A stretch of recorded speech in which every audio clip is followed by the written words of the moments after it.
Welcome everyone to Vested Interest. This is Shane back again for another Stock Pick of the Day video. Today we are going to take a look at Newell Brands. This is out of the consumer staple sector. It is another one that I think should be out of the consumer discretionary sector. You'll understand that a little more whenever we get into the brands. It is May 15th. Let's jump in. And if you could help me out, hit that thumbs up button down below if you find any value in the content. Or if you just want to help me out, hit that thumbs up button. It really does help out. Hit the subscribe button. Make sure that subscribe button is clicked. Join us on this journey to financial freedom. Join the Vested Interest community. Hit the notification bell so you're notified whenever we put out any new content. I do stock pick of the day videos like this Monday through Thursday. If the market's open, if the market's closed, I don't typically do one. I spend my time maybe researching a stock or something like that, and share with anyone you think that might find value in the content. Drop a comment down below. Let me know what you think of the videos. Doing all that really does help out a small YouTube channel like mine with the YouTube algorithms. It helps spread the videos a little further and get them in front of some more people. And again, it helps me out tremendously. So really appreciate that to everyone who's taking the time to do that. Now this is the Vested Interest Stock Screener. This is how I set up the Stock Pick of the Day videos. So at the end, we'll kind of go through and where we stand with all these. If it meets 5 of 8 or 6 of 9, that doesn't necessarily mean I'm investing in the company. It means that it's going on my watch list. I'll do more of a deep dive into the financials, see if it really meets the metrics that I want. And then I'll do a discounted cash flow analysis, find a range or a price I'm willing to pay for the company, and wait for the price of the stock to align with that discounted cash flow analysis. If I do one on a bank or a financial company, I throw in price to book. You can use price to book for any company, but I've got it written out for specifically for banks. For banks, you use one being fair value, anything over 1 being overvalued, anything under 1 being undervalued, 1 being fair value again. But for other companies, if you use price to book, make sure you're comparing them to other companies in the same industry and sector. All right. Now back to Newell Brands here. More than a century ago, let's start here. Check them out at www.newellbrands.com. That's www.newellbrands.com. www.newellbrands.com. That is their homepage where I pulled this information from. More than a century ago, Edgar Newell founded the Newell Manufacturing Company, a maker of metal curtain rods in upstate New York. Over time, the icons have joined our family of brands, including Sharpie in 1992, Rubbermaid and Graco in 1999, Papermate, Parker and Waterman in 2000, and Coleman, Yankee Candle, and Mr. Coffee in 2006. While our portfolio has grown over the years, one of the things remains the same. We are committed to delighting our customers and bringing leading solutions to our customers. You can read the rest of that there. And this reminds me a little bit of a mini 3M where they have their hands in a lot of different things. They really have these broken down into 3 segments: learning and development, home and commercial, outdoor and recreation. All these different brands fall under, and these are some brands I'm well aware of. I'm sure you're well aware of too. Graco, Coleman, Oyster for like the oyster grills, Rubbermaid, Candy, and I believe Oyster does stuff like blenders, stuff like that. Rubbermaid, Yankee Candle, Rubbermaid commercial products, Sharpie, Food Saver, Papermate, Ball. I remember way back in the day, my grandmother used to can stuff out of her garden, and she always used Ball cans. I don't know, Chimpengaz, Elmer's Glue, Expo, Sunbeam, crock pot. My mom still has a crock. I think we have a crock pot. We don't use it a lot, but we do have a crock pot, I believe. Mr. Coffee, you are probably well familiar with this, and like I said, with their kind of umbrella covering a lot of different sectors, they remind me of a mini 3M. That's kind of what this company reminds me of. If I was using a comparable, obviously 3M is much bigger, that would be kind of a company I'd compare this one to. Now, the reason we're taking a look at them, down 3.67% on the day. Newell Brands Incorporated, ticker NWL, again out of the consumer staples sector, closed out the day at $8.39. 52-week range as low as $6.50 per share, as high as $11.61. So they are kind of floating in the mid-range there, maybe a tad close to their 52-week low. Need to drop some more, though, to get really up against it. Market cap of $3.484 billion, so they are a small cap company. A beta of 0.95, so they are just slightly less volatile than the overall market. This is where it gets wonky, and much like yesterday's video, this is going to be a good example of a company going through some struggles. All right, PE ratio is not listed. That leads me to believe it's negative. Earnings per share is negative, 71 cents per share. Earnings date coming up July 26th through July 30th. Tune back in if you're interested in that. Maybe they've turned it around by then. For dividend, 28 cents. They are quarterly payers, so divide by 4, though we will see that here in a little bit. 3.21% dividend yield seems like it's good, but is it safe, right? Ex-dividend date, May 31st, so they will pay out June 14th. So if you were to buy them now, you'd be in line for their next dividend payout. 1-year target estimate at $8.25. So they actually see it going down further over the next year, at least according to Yahoo Finance, where I pulled this from. Not affiliated with Yahoo Finance, just one of the sources that I like to go to for information. You pick any sources that you want. Now we're going to take a look at dividend yield theory. To do that, if you were to go over to Yahoo Finance, over here on the left, you find a bunch of different tabs. You know, their analysis tab, their statistics tab, their financials tab. A lot of good information in all of them. We're going to go to the statistics tab, go down to dividends and splits, look at their 5-year dividend yield average. We're going to look at dividend yield theory here, and we compare that to their current 3.21%, or where it says forward, same number. Forward dividend yield is their current dividend yield.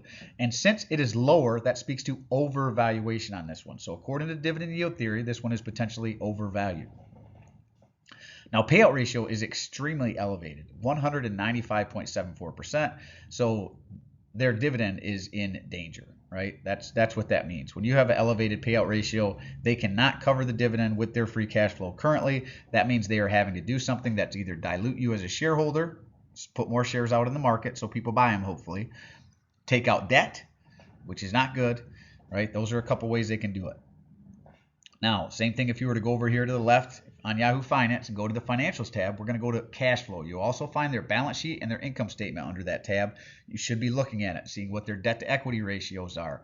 Do their margins grow over time? Is their revenue growing over time? Is their debt going down, or are they taking on more debt? Do they have more assets than liabilities? Are their assets increasing? Is their liabilities decreasing? You want to see these things in a company to make sure that they are financially sound, and you should understand a balance sheet and an income statement if you are investing in individual stocks. And if you don't want to do that type of research, you shouldn't be investing in individual stocks. You should be buying a ETF or index fund like VOO, which is the S&P 500. That is what Warren Buffett recommends. I buy VTI, 1 share at least every week, regardless of what the cost is. Pretty much every Friday, which is the total United States stock market. Those would be the 2 I recommend. There is a person out there who calls himself a strongman who recommends VT. I will say that as an underperformer, has been an underperformer for decades. And no, we don't know what the future is going to be like, but I can look at past performance and get a good indication of what future performance is going to be. And VT is just an underperformer.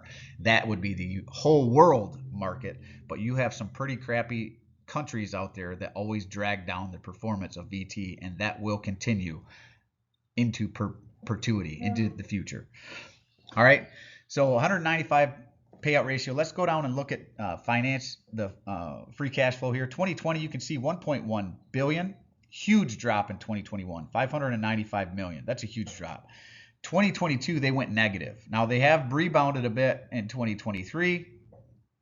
And part of the reason I would say they went negative in 2022 was a big repurchase of shares. They probably shouldn't have done that, but they did.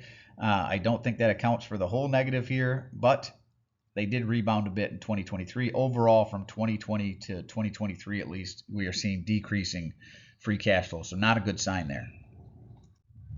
Now let's jump over to stockanalysis.com, another site that I like, not affiliated with it. You pick any sites that you want to, just don't blindly follow one source. Make sure you're looking at 2, if not 3 sources to make sure the information you're getting is accurate and up to date.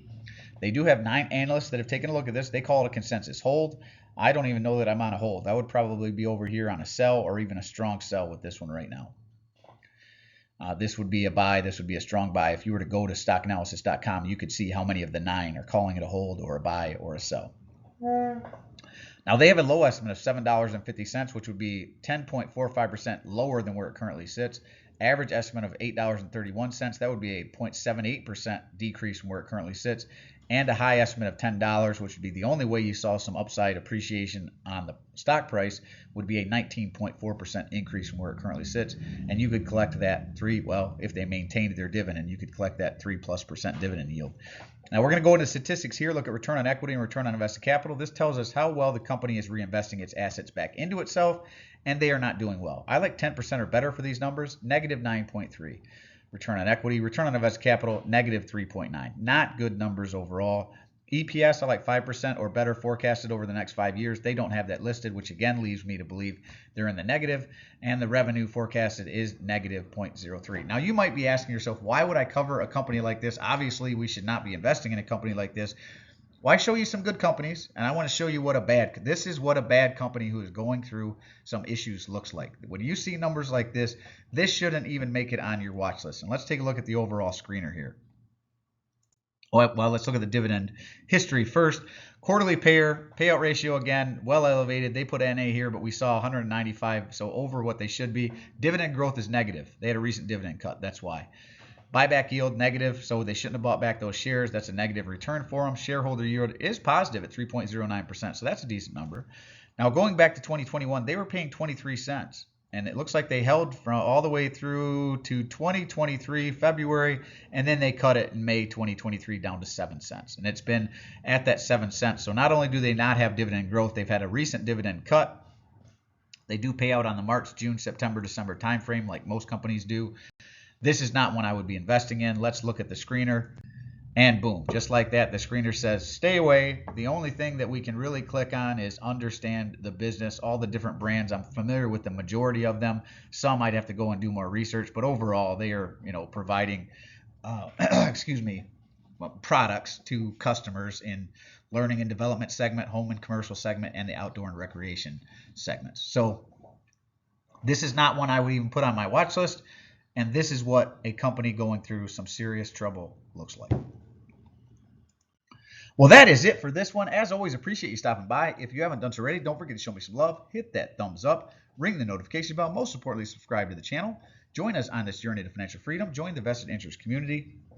I do personally read and respond to the comments. I'm always interested to read your questions, opinions, or suggestions for future topics. So drop your comments down below. And if you have a company like this one you'd like me to cover in the Stock Pick of the Day series, go ahead and drop it down. I'll work it into the rotation. I do have some on my list that I'm trying to work through. I just wanted to take a look at this one today. So we'll see what we've got on the docket for tomorrow.